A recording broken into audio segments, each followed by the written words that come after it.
Shalom, sahabat. Di tahun 2023, kalau kita ingat, bahkan sampai bulan Oktober itu belum juga hujan. Hujan juga belum turun. Mungkin sahabat juga merasakan apa yang saya rasakan. AC tiba-tiba tidak mengangkat, lalu tagihan listrik naik, lalu servis sana sini, tambah kipas angin, rasanya juga tetap panas. Itu yang terjadi. Semua merasa kepanasan, sumuk, sumeng, gerah, dan sebagainya. Para ahli memprediksi beberapa tahun ke depan bumi semakin tersiksa. Sampai akhir tahun kemarin kita masih merasakan suhu panas di atas normal. Bahkan terjadi di beberapa belahan dunia. Akibat peningkatan suhu ini diprediksi akan diikuti dengan berbagai bencana-bencana lainnya.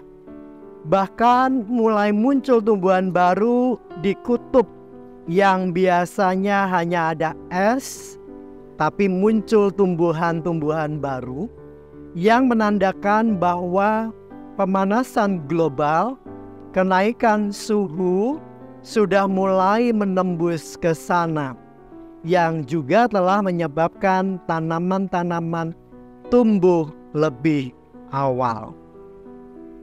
Sahabat, lalu bagaimana kita menyikapi tentang isu alam ini? Menyikapi untuk supaya kita mampu menjaga iklim. Menarik, sebuah kisah Ulangan 20 ayat 20 dikatakan, hanya pohon-pohon yang engkau tahu tidak menghasilkan makanan, boleh kau rusakkan dan kau tebang untuk mendirikan pagar pengepungan terhadap kota yang berperang melawan engkau sampai kota itu jatuh.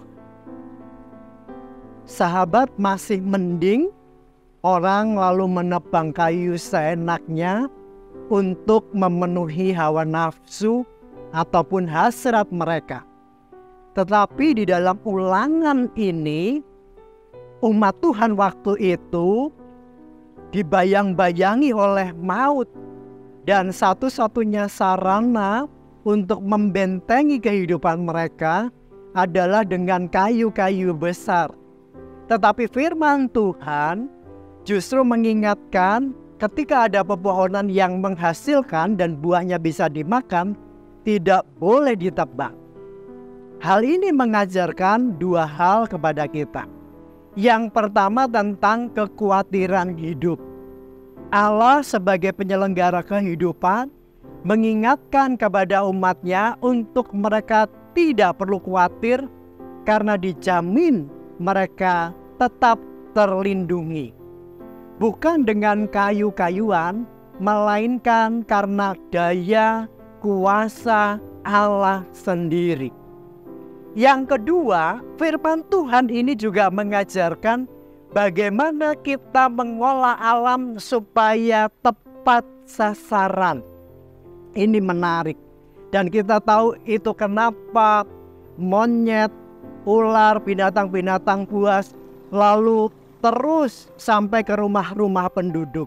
Karena mereka telah kehabisan bahan makanan. Belum lagi yang ketiga tentang isu global warming. Bersumber dari mana? Keserakahan. Dan keserakahan itu dari mana? Akarnya tentu adalah dosa yang melahirkan maut. Sahabat, hari ini kita diingatkan. Semuanya telah diupayakan. Mulai dari uji emisi, mulai dikembangkan kendaraan-kendaraan berdaya listrik, sampailah kepada kita. Sejauh manakah kita kembali menyahabati alam? Menggunakan segala daya, kendaraan-kendaraan ataupun apapun yang bertenaga dan membutuhkan emisi bahan bakar, seyogianya kita gunakan dengan bijak. Sekalipun kita dalam keadaan sedang tidak berperang. Tapi mari kita perangi diri kita sendiri untuk menahan diri kita agar kita tidak terjerembab dengan pola hidup yang konsumtif, pride, gengsi, dan sebagainya. Amin. Tuhan Yesus memberkati.